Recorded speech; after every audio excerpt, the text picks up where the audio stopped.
saya mau membagikan firman Tuhan, waktu saya berdoa dan bergumul sama Tuhan, Tuhan mau apa? Sebenarnya udah ada beberapa topik yang saya bakal ceritakan, tapi tiba-tiba seperti Tuhan berbicara beda. Tuhan malah lebih mengungkapkan tentang apa yang saya sedang alami. Dan beberapa minggu sebelum ini saya berbicara dengan ibu saya, dengan mama saya. Dan ada satu topik yang sedang kita alami yang memang kita sedang overcome, sedang bergumul. Topiknya adalah kesakitan yang menular. Tuhan sedang berperkara soal ini dengan hidup saya dan Tuhan memberikan satu contoh di Alkitab yaitu tentang Rahel dan Lea. Nah, Rahel ini kita tahu adalah wanita yang dicintai dan diperjuangkan sedemikian rupa oleh Yakub. Cintanya ini nggak mengenal waktu, cintanya nggak mengenal seberapa dia sudah dibohongi oleh Laban. Dia orang yang dipilih oleh dipilih oleh Yakub. Namun di cerita ini Rahel menjadi cemburu kepada Lea karena tidak bisa mengandung. Dan dia ini kecemburuannya yang terlahir karena dibohongi dan dihianati oleh ayahnya Laban dan Lea juga karena memberikan Lea menjadi istri pertama Yakub. Dan ini kesakitan yang menurut saya kalau misalnya dia kan pertama kali ketemu Yakub ya, memang sudah punya perasaan, tapi dibohongi oleh ayahnya, dibohongi oleh kakaknya sendiri. Sudah 7 tahun menanti-nanti Yakub tapi tidak diberikan. Mungkin ini perasaan yang seperti dihianati oleh orang yang kita cintai gitu. Nah di sisi lain ada Lea. Lea ini tidak dicintai, bukan pilihan Yakub sama sekali. Tetapi anehnya Tuhan ini melihat kesengsaraan Lea. Dan Tuhan memberikan Lea 4 anak laki-laki untuk Yakub. Namun kita lihat kejadiannya bahwa Lea menjadi cemburu kepada Rahel karena tidak mendapatkan hati Yakub. Lea merasa bahwa saya sudah melahirkan pewaris, sudah melahirkan anak bagi Yakub, tapi kenapa Yakub tidak mencintai saya gitu. Dan terjadilah kita melihat kalau misalnya ke depan di ayat-ayat ke depan ada kompetisi antara Rahel dan Lea ini melahirkan pewaris demi mendapat cinta Yakub. Dan kompetisi ini itu tidak ada pendamaiannya sama sekali sampai akhir hidup mereka. Jadi mereka selalu mempunyai rasa kesakitan ini. Dan awalnya padahal Lea ini tidak merasa tersakiti ya. Tetapi karena Rahel melakukan dengan caranya sendiri dengan memberikan Bilha budaknya kepada Yakub untuk memberikan anak. Akhirnya Lea juga merasa kok dia bisa melakukan itu, aku kenapa enggak gitu. Jadi terjadilah kompetisi ini. Selanjutnya nah kesakitannya ini ternyata bukan hanya ada di Rahel dan Lea saja. Tadi kan pendamaiannya tidak pernah terjadi sampai akhir hidup mereka. Dan ini kesakitan yang menular sampai keturunannya. Kalau kita lihat kejadian pertama adalah waktu anak-anak Yakub, Simeon dan Lewi mengenai Dina adiknya yang diperkosa. Nah kejadian sebelum di ayat 6 firmannya berkata Yakub ini tetap diam saat mendengar bahwa berita anaknya satu-satunya perempuan diperkosa. Remain silent atau tidak melakukan apapun. Kalau misalnya kita lihat kalau sebagai orang tua kita mendengar anak kita diperkosa pasti paling pertama adalah kita langsung marah kan ya atau langsung melakukan sesuatu. Tapi anehnya ini Yakub ini tidak melakukan apapun, dia malah diam. Dan mendengar berita ini di Kejadian 34 ayat 1 sampai 31 saya mengambil ayat yang ke-7. Nah, sementara itu anak-anak Yakub pulang dari padang dan sesudah mendengar peristiwa itu orang-orang ini sakit hati dan sangat marah karena Sikem telah berbuat noda di antara orang Israel dengan memperkosa anak perempuan Yakub. Sebab yang demikian itu tidak patut dilakukan. Mendengar hal itu malah anak-anaknya Yakub merasa sangat marah, sangat sakit hati. Kalau di terjemahan lain ini kata sangat marah ini malah meledak-ledak karena marah. Dan satu lagi adalah bukan hanya sakit hati tapi sangat berduka dan sangat marah. Ini hal yang tiba-tiba bisa dirasakan oleh kakak-kakaknya Dina. Dan saya rasa ini bukan hanya sekedar kesakitan yang tiba-tiba datang, tetapi ini kesakitan yang memang sudah dialami oleh anak-anak Yakub selama hidupnya. Karena mereka melihat dari dulu kehidupan orang tua mereka, Rahel dan Lea, selalu berkompetisi dan selalu menyakiti satu sama lain. Tidak pernah akur. Dan mereka mengalami hal ini, dan saat terjadi kejadian di mana Dina diperkosa dan Yakub tidak memberikan perhatian atau tidak melakukan apapun, mereka langsung marah. Kalau di bahasa Inggrisnya ini sakit hati ini offended, tersinggung. Nah tersinggung ini bahasa Ibraninya astaf, di mana artinya seolah-olah terluka, rasa sakit emosional.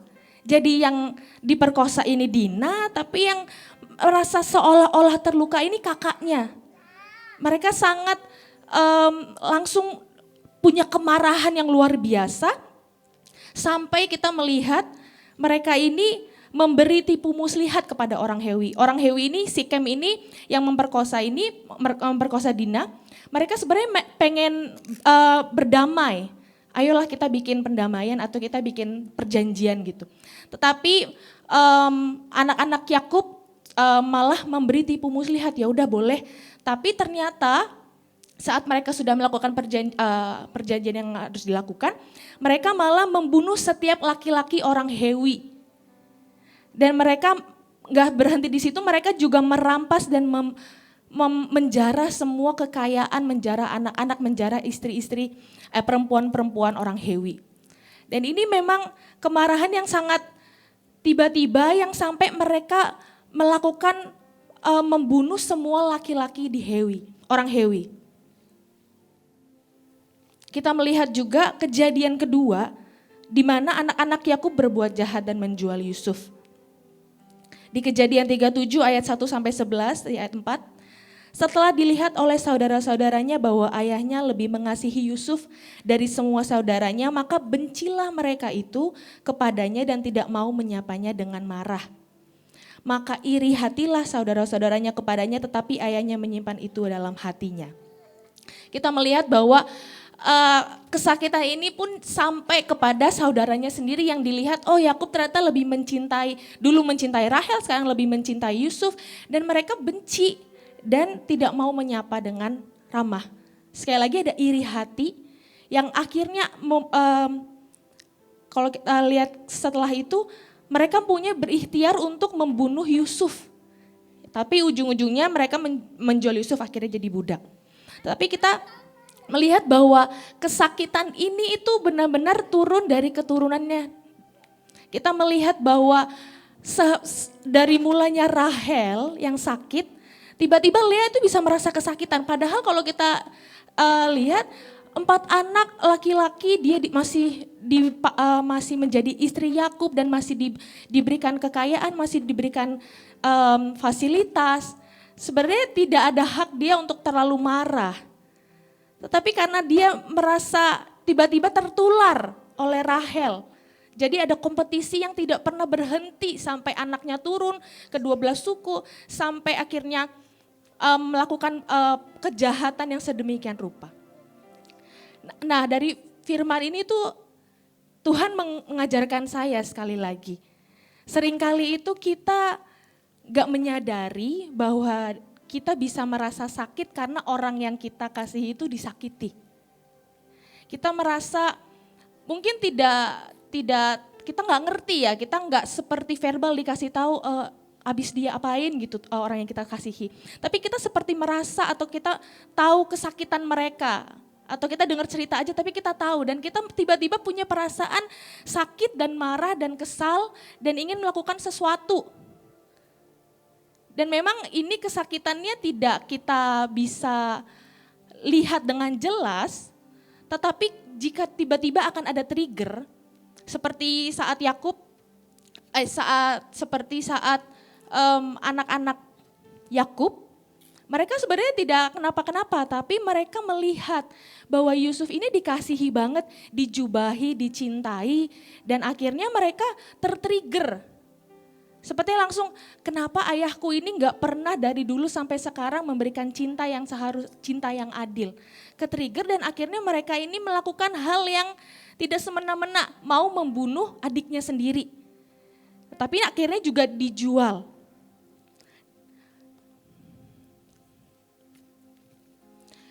Dan kesakitan ini terkadang kita melihatnya terkadang bukan melakukan hal-hal yang parah atau hal-hal yang jahat. Tapi juga kesakitan ini bisa membuat kita menjadi diam. Membuat kita menjadi mundur, menyembunyikan diri dan memilih untuk diam dalam banyak hal. Karena kita nggak mau berhubungan dengan orang-orang yang kita tahu menyakiti orang yang kita kasihi, dan kita berkabung dalam kesakitan itu padahal bukan kita yang tersakiti, orang lain, orang yang kita kasihi. Dan kita tidak mau berdamai dengan hal yang ini yang menyakiti kita. Dan ini bisa membuat kita stuck, bisa membuat diri kita tidak sadar, dan walaupun Tuhan memang akan memberkati, Tuhan akan memberikan kelimpahan, Tuhan akan memberikan kita apa yang kita inginkan, tetapi ada, kalau bisa dibilang, celah yang harusnya itu tidak ada dalam hidup kita tetapi ada. Dan itu membuat seperti bayang-bayang dalam hidup kita yang kalau kita nggak sadar itu akan menurun, akan menular ke orang yang kita kenal atau orang yang kita kasihi. Dan jika ini tidak diberesi juga akan menular ke generasi atau keturunan yang lain. Kalau bahasa sekarang mungkin dibilangnya generational trauma ya. Jadi apa yang orang tua kita rasakan atau orang di atas kita rasakan, mungkin trauma atau kesakitan atau apapun, itu bisa ternyata tertransfer ke generasi selanjutnya, ke anaknya. Karena memang tidak diberesi, tidak melakukan pendamaian. Tetapi ada satu pribadi, ada satu tokoh dari anak-anak Yakub ini yang bernama Yusuf. Nah, Yusuf ini hidupnya berubah sedemikian rupa ya. Dari anak yang sangat dikasihi, dari anak yang sangat dicintai oleh Yakub, tiba-tiba dia mengalami proses yang sangat luar biasa di mana dia dijual sebagai budak dan dia dipenjara dengan tidak adil karena dihampiri istri Potifar. Tapi ajaibnya adalah Yusuf ini memilih untuk mengampuni. Dia memilih untuk mengampuni dan tidak tertular dengan kesakitan yang sepertinya membayang-bayangkan keluarganya. Saya sempat mikir, kenapa seorang Yusuf ini sangat bisa dengan hatinya mengampuni, padahal kejadian-kejadian yang terjadi dalam hidupnya ini memang tidak adil. Dan kalau misalnya untuk balas dendam pun itu menurut saya hal yang masih wajar. Karena memang ini gak aneh, maksudnya tiba-tiba dijual, di penjara, dia harus mengalami bertahun-tahun pisah dari keluarganya, bertahun-tahun dia seperti direndahkan. Nah, tetapi di firman Tuhan dibilang, kita melihat di Kejadian 45 ayat 5-8, saat terjadi kelaparan dan saat anak-anak Yakub pergi ke Mesir, mereka menemui Yusuf. Di sini Yusuf berkata, sekarang jangan sedih atau marah pada dirimu sendiri, karena kamu menjualku ke sini. Karena Tuhan mengutus aku mendahului kamu untuk menyelamatkan hidup dan memelihara keluarga kita. Allah mengutus aku ke Mesir mendahului kamu untuk menjaga sisa bagi kamu di bumi. Dan untuk menjaga kamu tetap hidup dengan pelarian yang besar. Jadi sekarang bukan kamu yang mengutus aku ke sini, melainkan Allah. Ini adalah perkataan yang keluar dari Yusuf. Yang kalau dilihat awalnya dibilang janganlah sedih atau marah. Ini adalah kedua kata yang awalnya anak-anak Yakub alami, di mana dia sangat sedih dan sangat marah. Nah 22 tahun kemudian saat terjadi lagi seperti ini, Yusuf berkata, udah kamu jangan lagi sedih dan marah. Dia memutuskan, udah aku gak mau lagi merasakan kesakitan ini yang turun-temurun membayang-bayangin keluarga kita. Aku mau ini putus. Dan saat saya merenungkan kenapa, ada dua hal. Yusuf ini melihat melampaui dari rasa sakit emosionalnya dan egonya untuk melihat gambar besar. atau God's divine design dalam hidupnya atau rancangan ilahi Tuhan. Mungkin kalau misalnya kita lihat ya, kalau kita kan sebagai orang yang baca firman, kita udah tahu akhirnya gimana. Tapi Yusuf yang mengalami ini dia nggak tahu gambar besarnya, dia cuma bisa ngelihat ini prosesnya sangat luar biasa dan sakit ya Tuhan. Tetapi setelah dia sudah mengalami proses ini bertahun-tahun, dia akhirnya mulai melihat gambar besar dari rancangan ilahi Tuhan. Dia mulai menggeser cara dia memandang, bukan cara memandang manusia biasa, tapi cara memandang Tuhan. Bahwa apa yang manusia lakukan untuk kejahatan, Tuhan bisa ubahkan untuk kebaikan. Bahwa apa yang mungkin proses-proses yang menurut kita susah, ternyata Tuhan bisa ubah itu jadi kebaikan. Tuhan itu sudah merancangkan apapun yang terjadi dalam hidup kita sesuai dengan apa yang Dia inginkan. Kedua adalah iman Yusuf pada janji dan tujuan Tuhan dalam hidupnya yang menjadi kunci untuk menunjukkan pengampunan pada saudara-saudaranya. Menurut saya kalau tanpa iman pada janji dan tujuan Tuhan dalam hidup Yusuf, Yusuf pun akan terbutakan oleh kesakitannya. Tetapi karena Yusuf memiliki penglihatan dari awal, Tuhan sudah beri mimpi dan dia berpegang benar-benar beriman kepada destininya, kepada janji dan tujuan Tuhan. Makanya dia ini bisa memiliki hati yang mengampuni.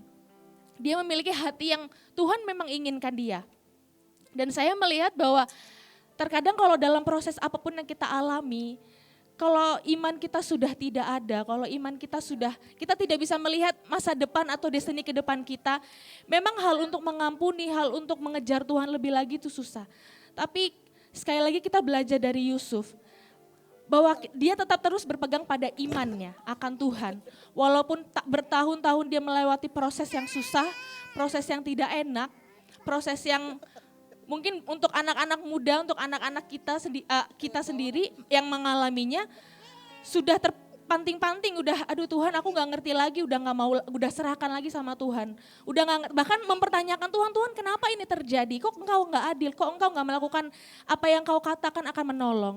Tetapi Yusuf ini malah mempunyai iman dan pemandangan yang cara pandang yang berbeda. Dan untuk menutup semuanya, poin-poinnya adalah sekali lagi kita harus mewaspadai kesakitan yang menular. Mau dari teman kita atau pemimpin kita, orang tua kita. Karena kesakitan ini memang tidak kita bisa lihat dengan jelas atau tapi kita bisa rasakan. Dan mungkin efeknya nggak terlalu besar, tapi ada celah yang dapat membuat kita menjadi mundur, menjadi diam, menjadi tidak mengejar apa yang Tuhan mau. Mungkin memang tidak terlihat dengan cepat, tapi kalau lama-kelamaan kita biarkan itu juga akan menurun, itu juga akan mengena kepada orang-orang sekitar kita atau orang yang kita cintai lagi kalau kita tidak bereskan. Kita harus waspadai dan juga saat kita mengerti, saat kita menangkap, biasanya Roh Kudus selalu mengajarkan, biasanya Roh Kudus selalu memberitahu kita. Terkadang kita sadar, tapi kita tidak mau berurusan dengan hal itu, kita biarkan saja. Tapi saat kita tahu itu, kita harus lidiki akarnya dan berurusan dengan Tuhan. Dan orang yang mungkin menyakiti kita. Dan di sini Yusuf pun harus berurusan. Sebelum dia benar-benar mengampuni, ada tes-tes atau ada momen-momen di mana dia masih berurusan dengan kakak-kakaknya, dengan anak-anak Yakub ini. Dia melihat apakah benar, apakah aku harus mengampuni Tuhan, sebenarnya engkau mau apa? Dan dia benar-benar berurusan. Dan selanjutnya dia akhirnya menggeser cara dia melihat. Dia tidak mau melihat dengan cara kecurangan, dengan cara balas dendam, dengan cara hianatan yang dilakukan oleh kakak-kakaknya. Tetapi dia melihat bahwa apapun yang terjadi dalam hidupku, aku tahu itu rencana Tuhan. Ada gambar besar Tuhan, ada rancangan ilahi Tuhan yang Tuhan tetapkan dalam hidupku. Karena kalau tanpa ini tidak terjadi, mungkin Yusuf tidak akan menjadi orang yang luar biasa di Mesir. Dan yang ketiga adalah untuk tetap beriman dan tetap percaya bahwa God's divine design, rancangan ilahi Tuhan itu buat hidup kita akan nyata. Seringkali kita sudah tidak punya tenaga lagi, sudah tidak punya kepercayaan lagi bahwa apa yang pemimpin kita katakan atau nubuatan yang kita terima itu bakal terjadi atau enggak sih. Tapi sekali lagi saat proses itu datang, saat apapun itu terjadi atau menimpa kita lihat dari kehidupan dari kehidupan Yusuf. Bertahun-tahun dia mengalami hal ini, tetapi dia masih punya iman, masih punya percaya bahwa Tuhan tahu, bahwa rancangan ilahi Tuhan itu enggak akan sia-sia, bahwa rancangan ilahi Tuhan itu akan nyata dan jadi. Dan terakhir adalah untuk memilih untuk mengampuni dan memperbaiki hubungan.